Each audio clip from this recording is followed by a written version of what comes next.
Okay, now we are officially starting our Pro Seminar 1 and 2 for the summer semester or trimester, whatever it's called. And with that said, I would like us to start by introducing our dissertation topics to the class. And we'll start I'll call on Lindsay Mori. And then Lindsay, you could just look at the room and just pass it on to whomever you like, and then so on and so forth until we cover everybody. Please. Okay, nice to be here. I'm recognizing some faces. It's really great. I'm so happy to be in Dr. Kashani's class again and gonna enjoy the moment. I am doing social emotional learning, particularly looking at a pedagogy of witness for planetary well-being. And I will pass over to David, good friend David, over to you. Hi, everyone. David Houle, Californian, and my dissertation is looking at perceptions of white racial identity, white racial consciousness amongst white faculty in higher ed, and how that perception of identity influences pedagogical choices. So looking within, the title of my dissertation is The Inward Gaze. Oh, passing on. Danny, welcome back. It is wonderful to see you back in our spaces here. Danny. Thanks, Dave. Hi, I'm Danny Belvin. My dissertation is about theater in post-secondary education, specifically looking at creating original works and the importance of that for folks from historically and currently marginalized communities and exploring the different facets of their identity. The other little weird piece about my dissertation, I'm doing it in a very non-traditional format, and I'm actually doing it as a podcast. And I will pass to Louisa. Hello, I'm in Michigan. We're all in cohort 4, if you're wondering, so we all know each other.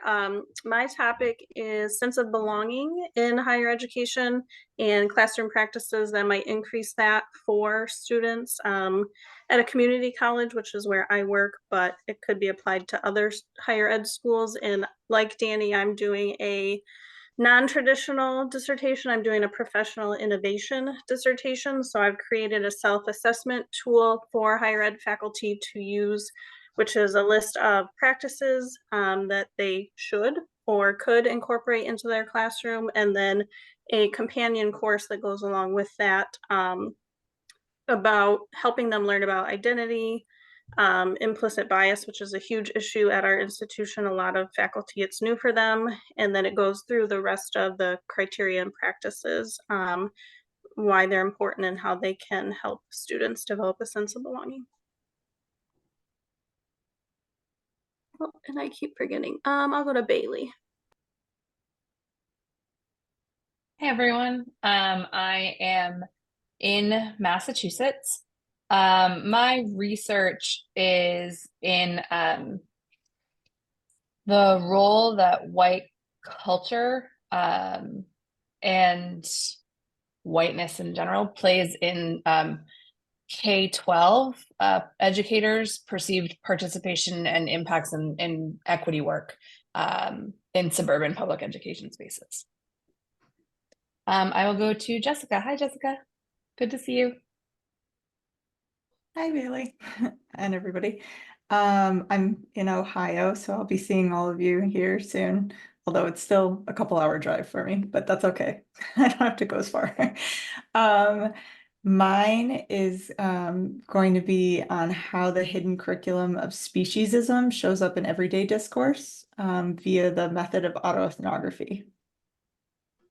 And Macy. Thanks, Jess. Hi, everyone. I am Macy. I live in Maryland. And my dissertation is also a professional innovation dissertation. I'm creating a course for occupational therapy students that re-examines a concept called occupational justice through the lens of human education. Denise. Hi, thank you. I am writing an autoethnography on grief, examining how adults in midlife mourn their parents and other people they love. Oh, I came in very late because I couldn't figure it out, so I don't know who hasn't gone yet. Just pick somebody. Lydia? Good choice. Hi, hi everyone. I'm here in Vermont, and my research is around the importance of anti-racist pedagogy in predominantly white rural schools. And I will call on Anne. Hi everyone, Anne from Iowa here, and I'm also in the SEL specialization. And so I'm using the 6 seconds framework of emotional intelligence to look at Division III female athletes and their well-being and emotional intelligence factors. I will pass to Tony. Hi, I am Tony. I am in Nashville, Tennessee. My focus is medicine, med ed, and clinical training curricula, anti-racism, and removing race from the curricula. One-liner. And we're going to go with Priya. Hi, everyone. I'm in Fremont, California, and I'm working toward just multi-species communities. It's a big topic. And pass it on to someone in the room. Okay, I'm not sure who hasn't gone yet. May I pass it on to Leah?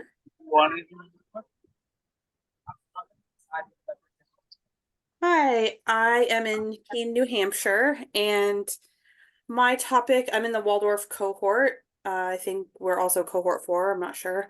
And my topic is, what do Waldorf teachers need to know about educational support? And I will pass to, let's see, all these people have gone. Shell.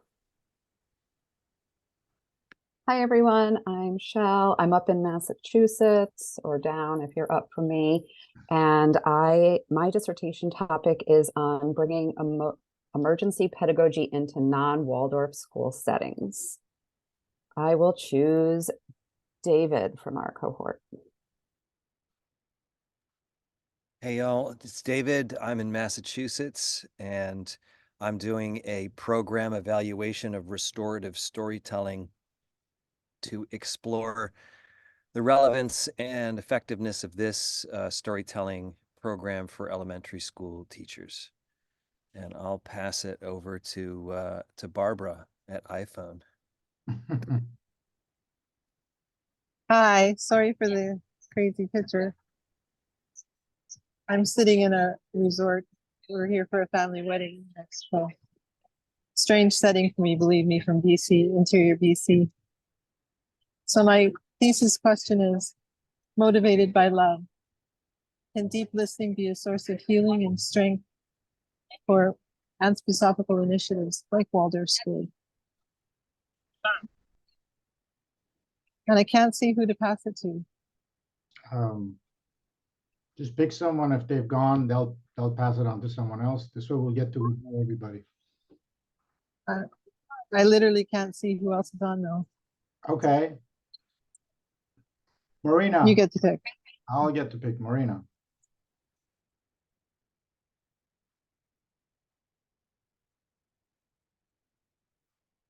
Marina Lula? Sorry, actually, I did not see that. I did not change my picture. It's actually Sabine. Sorry for that. I'm using somebody's art account. I just changed it before. Yeah, I'm Sabine. I'm actually right now in New York, original from Germany.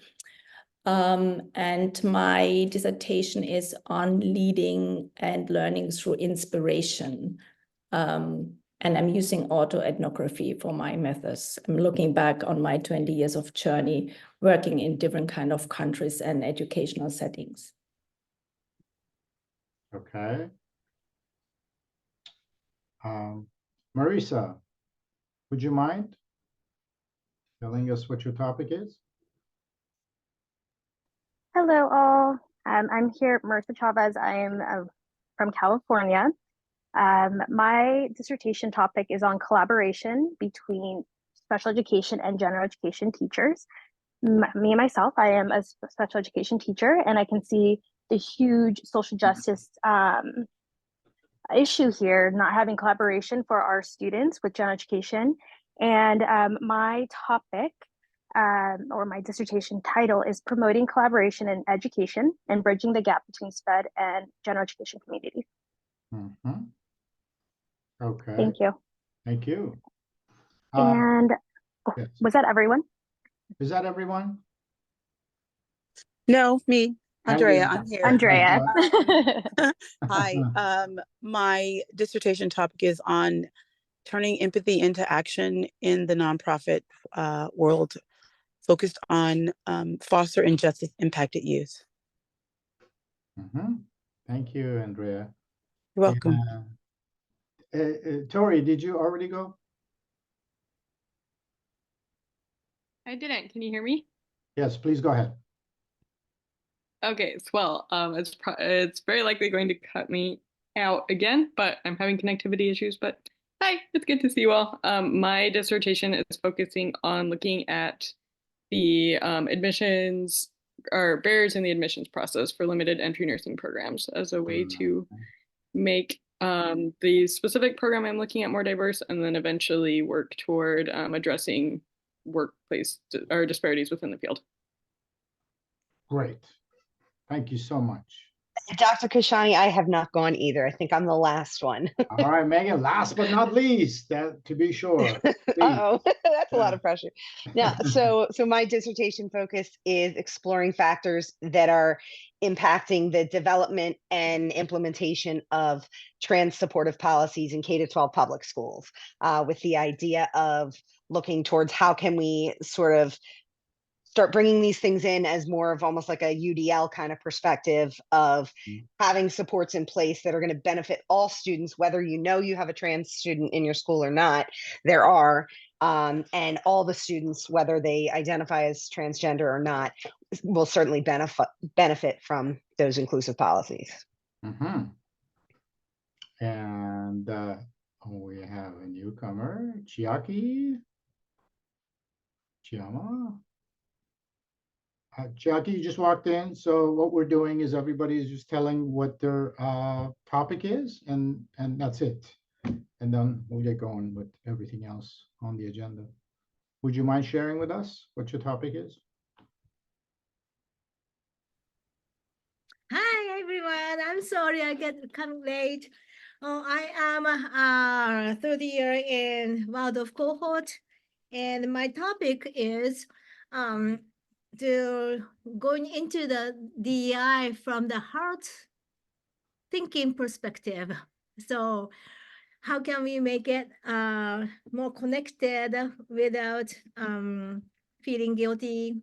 Yeah, so those are my topic. And to live in the uncomfortable in a very practical way. Yeah. Great. Thank you so much for sharing. Did we hear from everyone? If we haven't heard from you, please raise your hand or just go right to it and speak to us.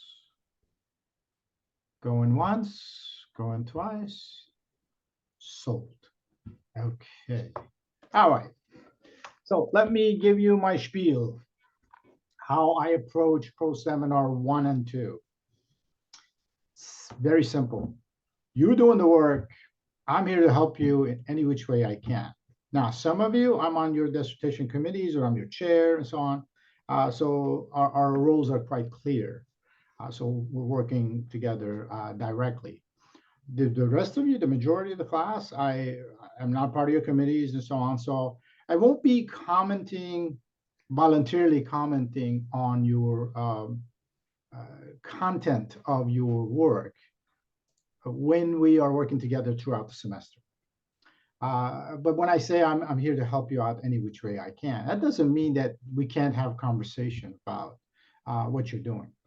So, feel free to reach out to me with anything that you think I might be able to help.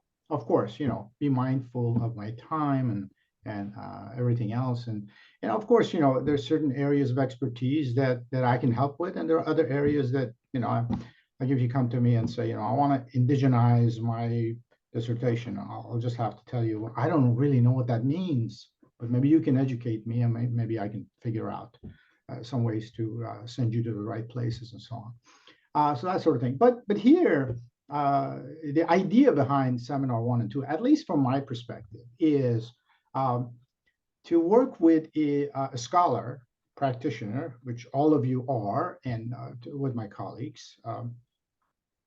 I try to refrain from referring to people I work with as students, because it creates that like a hierarchy of the master and the student and so on, and it's just really it's strange.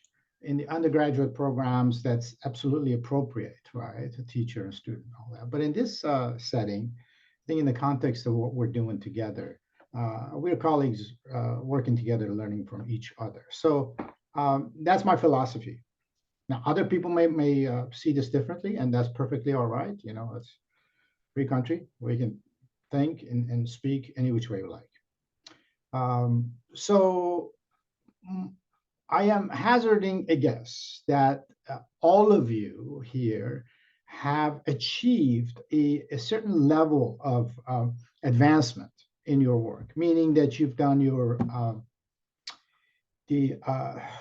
portfolio essay and successfully defended that, and then moved, or some of you have already passed the proposal stage, and then you're actually officially candidates for the doctoral degree. And some of you may have not, or may have decided to go a different route, and you're making changes in your work and so on. Some of you may have run into roadblocks with committee members and what have that happens, right? Differences in opinion, differences in perspectives, and of course, right, power struggles too, which is par for the course for doctoral programs. I still remember the days of torture when I was in a PhD program. So I have full appreciation. I think I do. Maybe I don't, but at least I like to think that I do. Full appreciation for the process. Why do I say that? You could say, well, you're 17 years removed from when you got your PhD. But the work hasn't stopped for me. I've been involved in publishing and writing and conference organization and things like that throughout my career. And also, I have the advantage, you might say, of having worked in different settings at different levels of the academy. Private situations, undergraduate situations, remedial situations, far advanced honor student type settings, prestigious institutions, all of that. So you could say that, I've seen it all. I've been around the block a few times. One thing that I have always recognized, and I want to stress here, is that there's no such thing as those people who are on an upper echelon of genius, and those people who are just kind of like struggling and just have to do hard work to reach that level. Everybody has the potential and the capacity to go beyond what they may perceive as their limitation. That I have discovered, you could say, or observed, and right now it's my hypothesis, and I go with it every time I work with somebody. So if you are suffering from imposter syndrome, I have a solution for it. Don't. Just stop it, right? There's no such thing, right? That was invented by those who are insecure about their position, right, in the academy, that want to put people in their place so they can remain in this place of hiding, right? Where they are posturing all the time and then passing it off as theory and so on. So if you go through this process of dissertation writing, and then you find yourself that, oh, you too are also posturing, you too are also pretending to be the work, like it's performative scholarship rather than real authentic scholarship, where you're going to learn from falling down and then recognizing that you got to get up, and then, oh, I learned how to fall next time, right? Fall better, right? And the time after that and so on. So what I will ask you to do is with Pro Seminar 1 and 2, no different. Some people are, far advanced into their work, and maybe they're just ready to go to the library and file for graduation and all of that, which I congratulate you, right? That's great. But I can still help you out. So what we'll do at the beginning of the first couple of weeks is, and then on the 12th of May, I expect these things to come to me, and if there are issues, extenuating circumstances and all that, you can't meet that deadline, that's fine. A simple plan that you will have for your work. And the plan is basically, well, here's what I've done, here's where I'm going, here are some of the issues that I'm dealing with, and this is the proposed timeline for my work. So I have that on file. And then when we get together at a synchronous Zoom session, I hope I did that right on the syllabus. If you go look at the syllabus, we'll set up a synchronous Zoom session. We can discuss some of those issues. And then along the way, you will have questions about research, questions about methods, questions about procedure and publication and things like that, which we will work together. Now, like I said earlier, and I want to stress that, I'm not here to be the advisor to your dissertation. Meaning I'm not your chair, unless, of course, I am your chair. Some of you I am chair, your dissertation, some of you are dissertation committee member and so forth. That's a different story. That's separate from this. But I am here to just sort of like help you get organized. And so when you go and work with your chair, you can say, hey, I'm doing the work here, and there's somebody here just kind of like whoosh, whipping me to get organized and so forth. So there's one book that I have on the, there's a number of books. There's no required textbook for this seminar, 1 and 2. But there's one book that I highly recommend. And I'll put it in front of the camera, and I have it listed on the syllabus. So it's not like you have to take a note, but I want to show it to you. It's very simple. It's published by Routledge, and the authors of the book are legit, right? It's not like crazy stuff like, oh, we're doing non-traditional crazy things, we've gone to Tibet and we're coming out, and it's none of that stuff. It's just strictly academic work, but explained in a easy to digest, but not oversimplified, not dumbed down, but easy to digest, right? And we all have, busy lives and complex existences, right? We all have, these deep questions that keep us up at night and so on. So isn't it nice to have access to material that could help us as resources, where things are a little more, simplified for us, so we can do our work easier. It's kind of like knowing how to exercise properly, right? Okay, so this is the book. I'll put it in front of the camera. Doing Academic Research, Practical Guide, and blah, blah. You'll find it on the syllabus.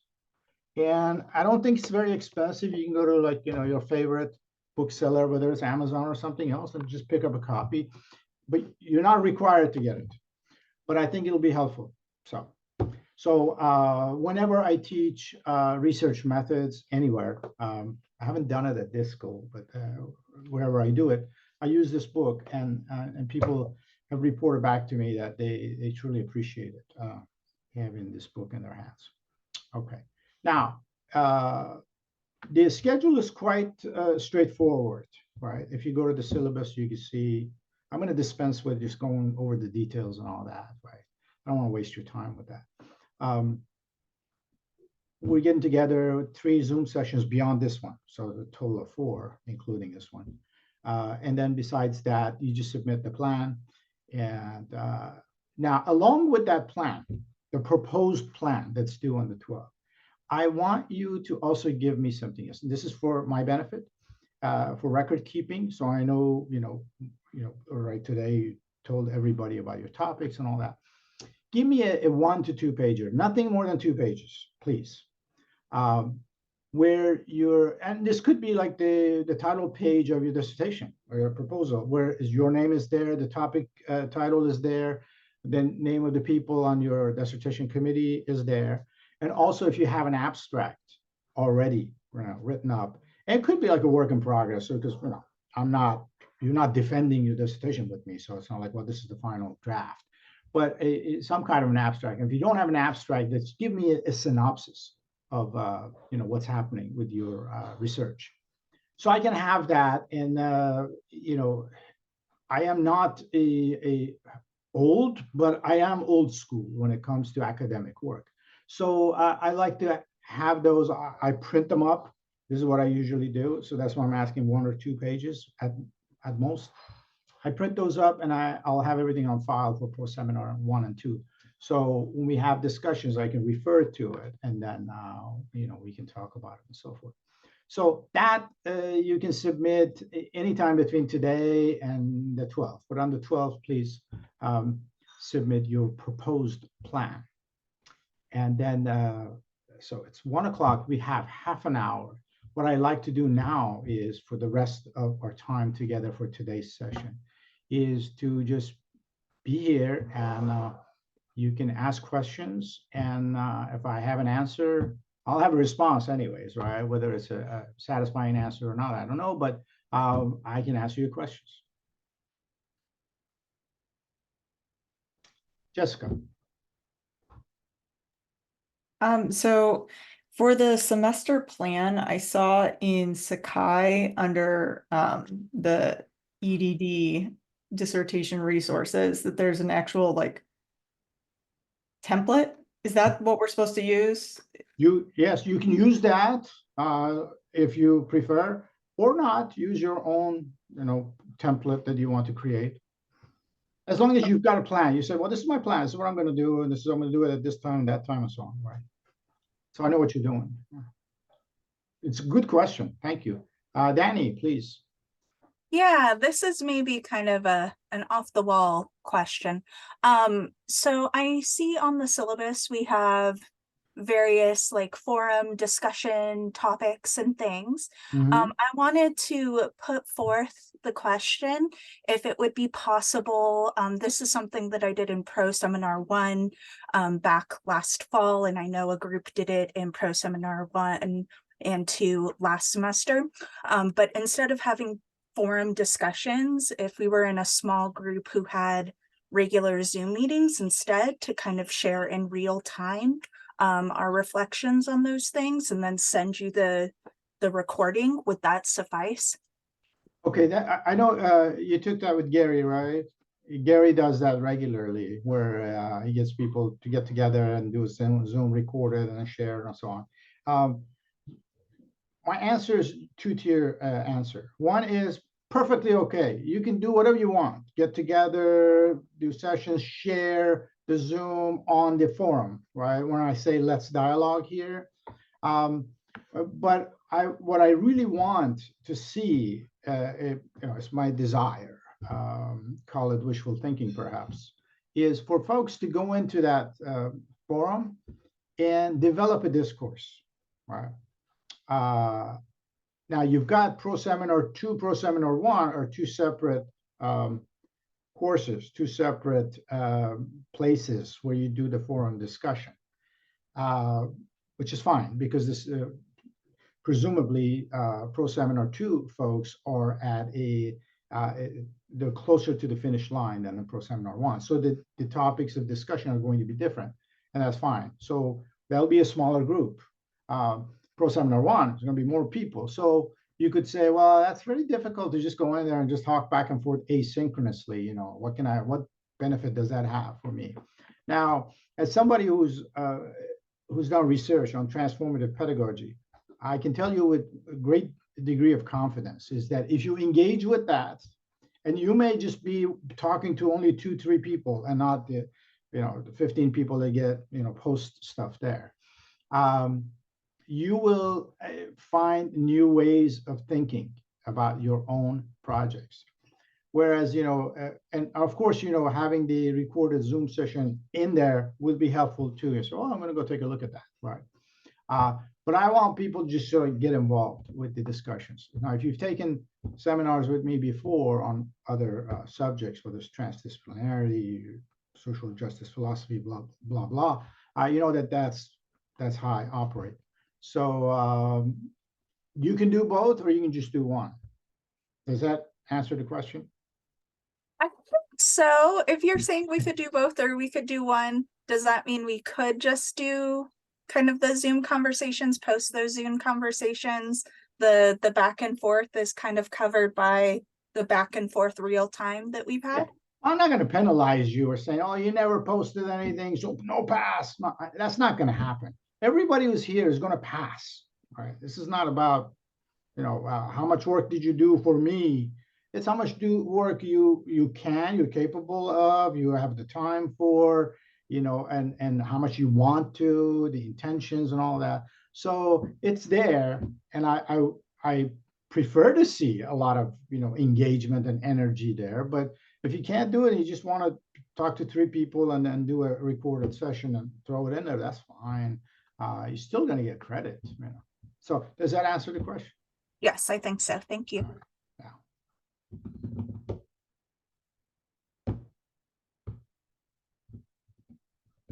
Okay, Jessica, you're back. I'm just looking at the weekly, and so when it says check in with Dr. Kashani, what does that mean? What do you want us to do? Email you? What? Because there's a lot of them, so I'm just. Yeah. There are 3 different.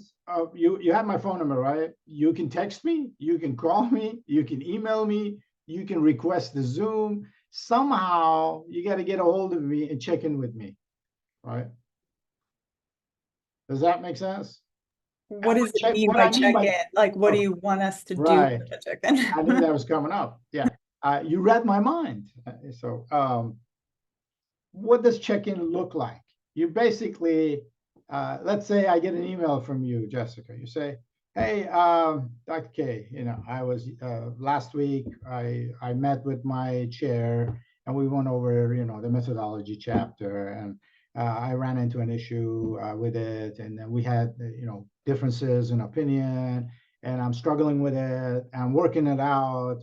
Do you have any tips for me? And that's a check-in, and I'll reply. Or it could just be, hey, everything's going great. We're doing fantastic, and life is good.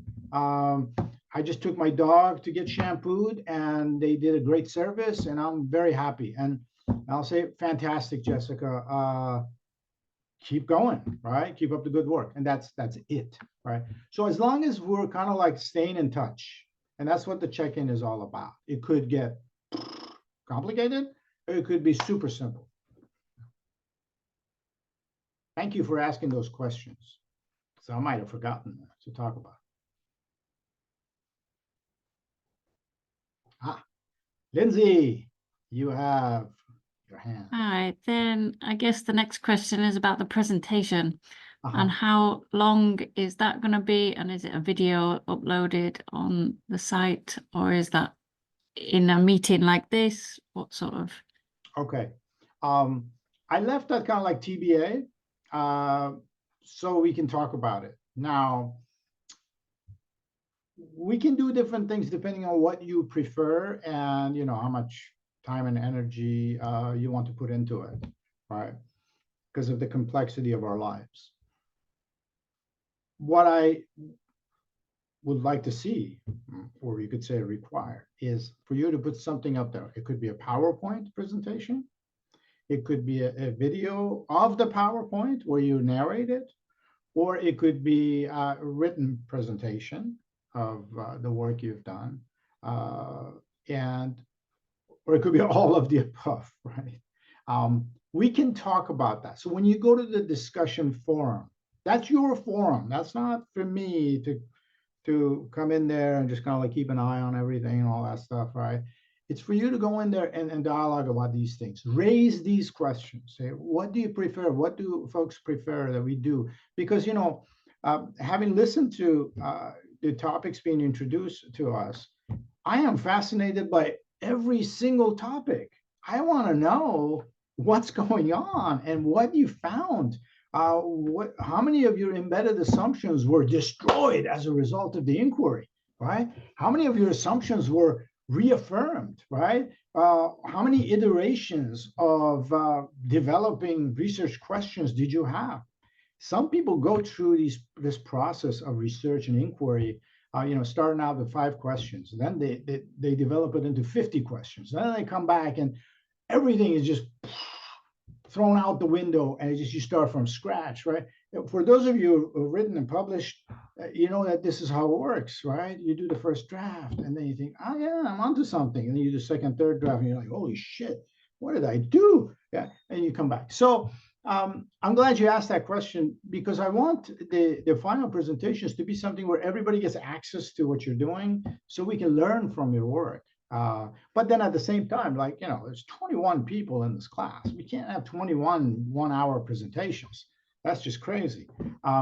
So whatever you come up with, right, I will be okay with, so long as it's feasible and practical, right? So practicality is really at the foundation of this, Pro Seminar 1 and 2, because, you're already busy doing other stuff, and I don't want this to be a hindrance towards your progress there. It's an answer, Leah. Hi, sorry to ask you to repeat yourself. I tried to click on that resources link for the plan. Can you repeat what you want in the plan again? Oh, the plan? Yeah, because I don't see it described anywhere. Right, And I right. tried to click on it, didn't do anything. Right. The proposed plan is for you. Well, let me ask you a quick question. At what stage of dissertation are you? I just submitted my proposal. It's been sent out to all my committee members. They've given me their feedback, but I have not done the proposal presentation, like the interactive. Defense, right? Yeah. Okay. And chances are that you've got the feedback, everything's cool, and so you do the presentation, and you're going to pass, and you're going to be a candidate. Mm-hmm. So that's very good. That means you got 3 chapters done. Yeah. So in your plan, you will tell me that, oh, this is what I've done, right? These chapters are completed, and this is what I'm going to be doing beyond this, right? In this semester. And this is the timeline that I think I'm projecting, and I think it's doable, feasible, pragmatic, practical, whichever way you're philosophically you're looking at your plan. And then I take a look at that, and I may have some suggestions or feedback and so on. And it's good for me to have that in advance, because the plans change.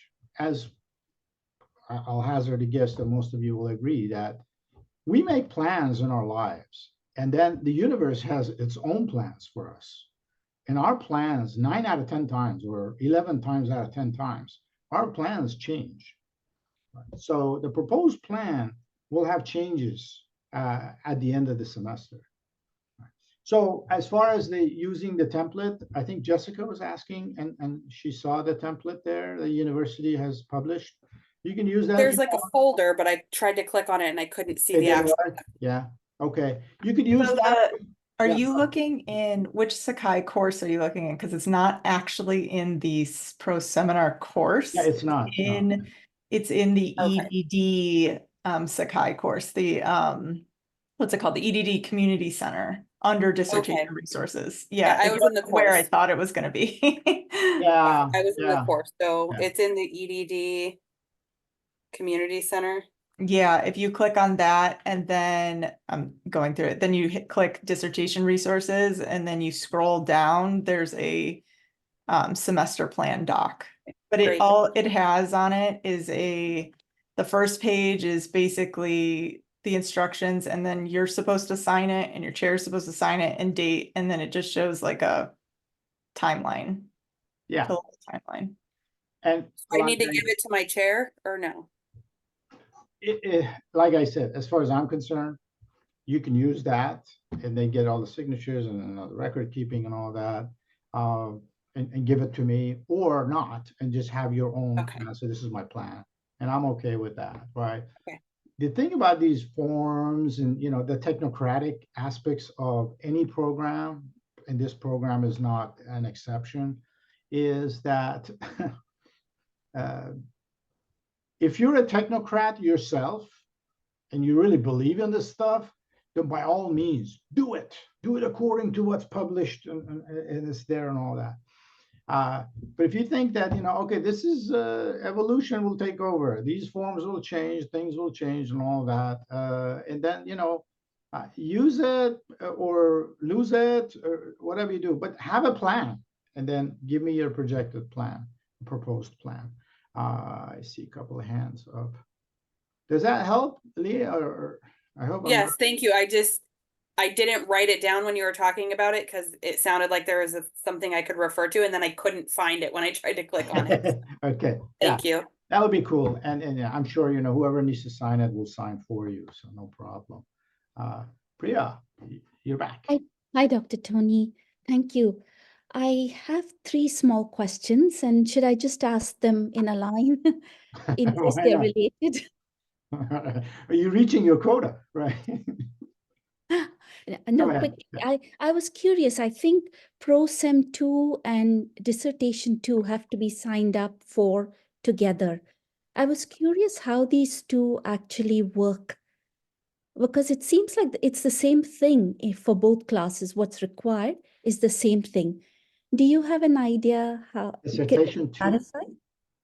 Dissertation, yeah. Dissertation 1 and Pro Seminar 1 have to be signed for together. Oh, I didn't even know that was the case. I thought you just do the courses and you do the proposal and you take Pro Seminar 1 and 2 and. Ah. No, I mean, that's, you should address that question to Jonathan. Okay. And maybe Danny, you have an answer for that question? Yeah, I can say my understanding. I did Pro Seminar 1 and Dissertation 1 last fall. So yeah, they're required at the same time. Really, the only assignment that I had in my dissertation class was the semester plan. It was the same semester plan you use for both classes. Really, it's just holding that space to work on your dissertation wherever you are in the process, is my understanding. Yeah. Thank you, Dan. I think this is the folks who are in charge of you know, organizing the program. It's their attempt to be organized and clear, and then things are going to change. But yeah, okay, go ahead. The second one was, you mentioned this doing academic research. Which edition were you talking about? This one? Yeah. As far as I know, it's just one edition, and it was published in 2019. Oh, it's a recent book. Okay. Yeah. That's why I recommend it. Yeah. Okay. So you're not using something from the 1990s. Yeah. Right? And it's not, and trust me, it's not one of these new age kind of things. It's totally legit. Right? It's a legitimate academic book. Okay. And Dr. Tony, I haven't yet signed up for this course. I'll do it tonight. Okay. And I don't have access to the syllabus. And I think you were reading, everyone was reading off the syllabus. Do you mind emailing it to this group, please? No, I don't mind at all. No, I mean, it's there when you sign up, you're going to see it, but I'll email it. No problem. Yeah. Okay. Thank you. Not a problem. And the syllabus is pretty straightforward. It's just a weekly schedule with the dates, and then just the usual, you know, blah, blah. This is the university policy. This is, you know, if you have issues. Blah. So somebody's talking about capitalism or something. I don't know what that discussion is about, but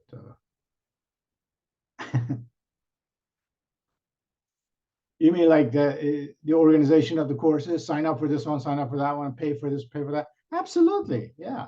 I mean, new liberalism has many faces, right? Neoliberalism, I don't know if you guys, Macy, you took a class with me, right? Yeah, we talked about neoliberalism, right? Neoliberalism is market fundamentalism. This institution is, and this is being recorded, this institution is not an anomaly, and it is part of that system, right? This is why it's so expensive for folks to attend and go through the program. And I hope that, you know, all of you have some kind of, you know, financial assistance, because it's pretty expensive, right? What is it, $55,000 to complete the program or something like that? Yeah. So you're spot on, right? Commodifying entities and procedures is in line with the philosophy and practices of neoliberalism. So I'm just basically agreeing with you is what I'm saying here. Yeah. Okay. Any other questions? Okay, so if you don't mind, I'll say a few words about, Anne, do you have a question? Or you're just stretching? It's good stuff. Okay, about inquiry. What is inquiry? There are three ways of doing inquiry. One is narcissistic inquiry, right? Where a person says, look, I already know everything. I just need to kind of like publish it or have it in writing. I already have all the answers, right? Because I am the one, I am him, or I am her, I am the Messiah of knowledge, and so on. So that's one approach to inquiry, which is really not inquiry. It's more or less like reaffirmation of my existence as an all-knowing subject. Well, obviously, as you could guess, I recommend against that approach to inquiry.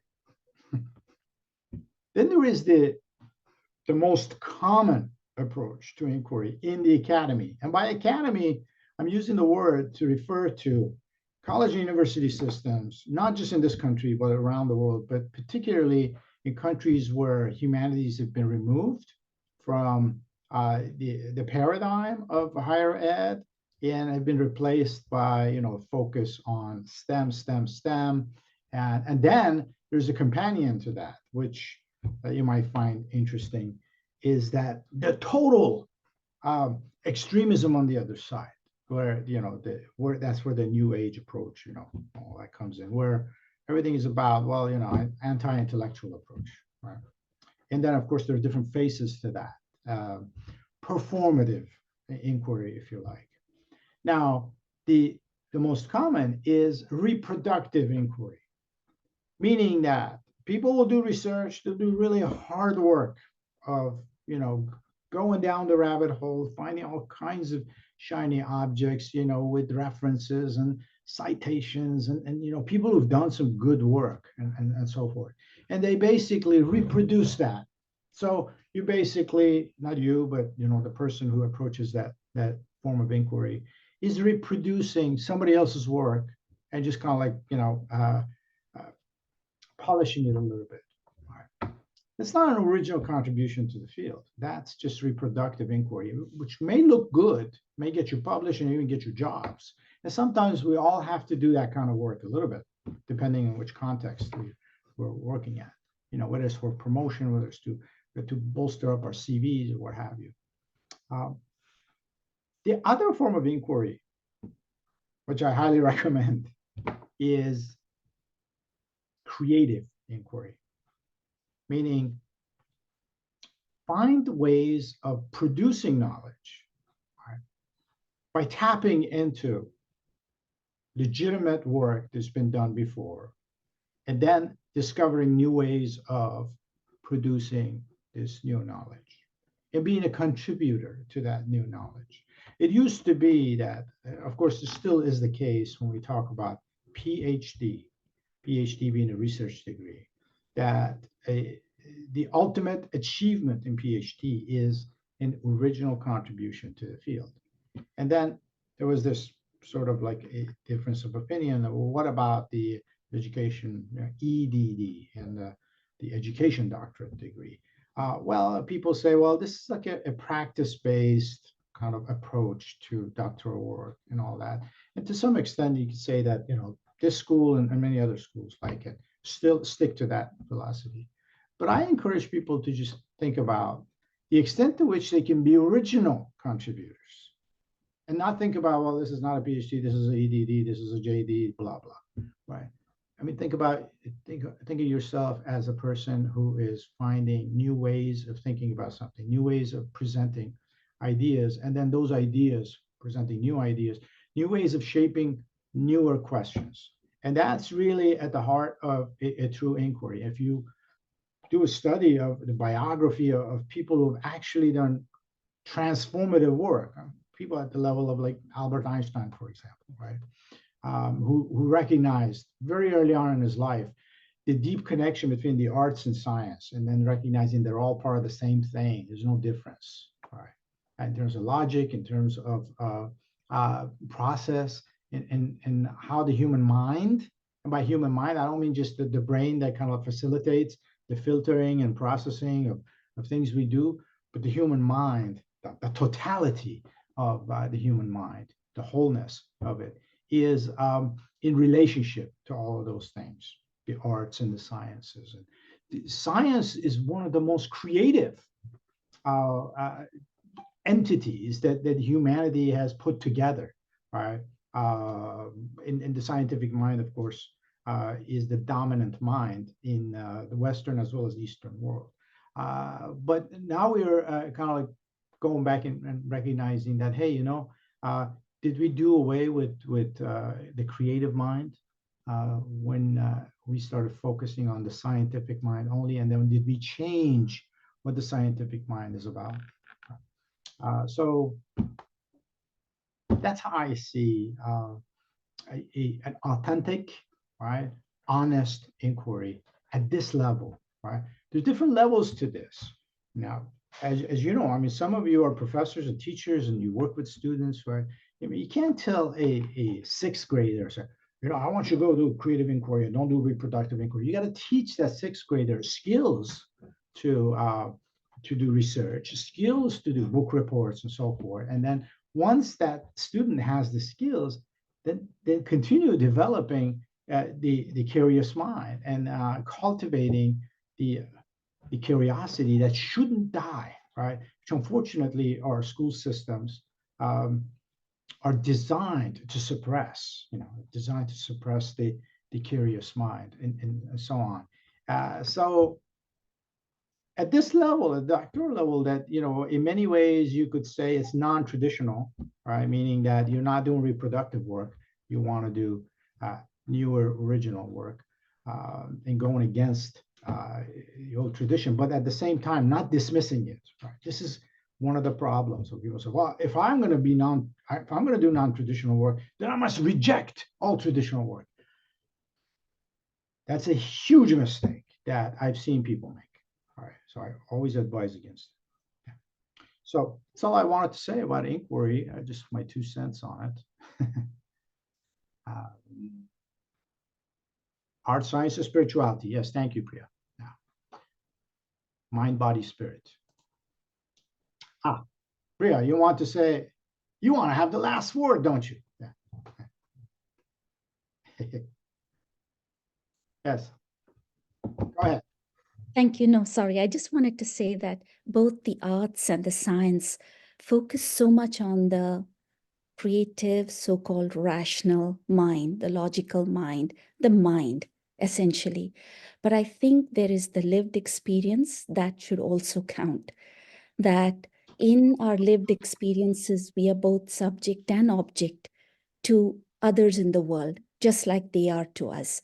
And I think that really matters. And the fact that we all share a consciousness that is, common between all of us, that gives us this ability to exist.